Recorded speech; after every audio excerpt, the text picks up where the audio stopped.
তায়াম্মুমের ফরজ কয়টি? এক নম্বরে কি? নিয়ত করা। এক নম্বরে কি? নিয়ত করা। 2 নম্বরে মুখমণ্ডল মাসা করা। মুখমণ্ডল মাসা। 3 নম্বরে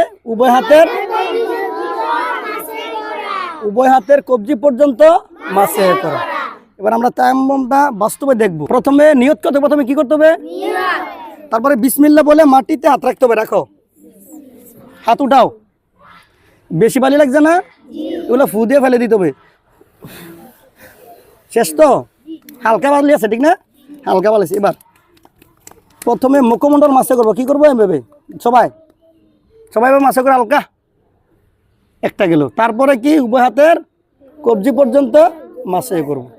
মনে রাখতে হবে হাত কিন্তু মাটিতে একবারই ফেলবে। কয়বারে ফেলবে? 2 বার ফেলা যাবে না। আর হাতের কোনি পর্যন্ত মাসা করা যাবে, এটা ভুল। করতে হবে কোন পর্যন্ত? কবজি পর্যন্ত। আল্লাহ সুবহানাহু ওয়া তাআলা আমাদেরকে সঠিকভাবে তায়াম্মুম করার তৌফিক দিক। সকলে বলে আমিন।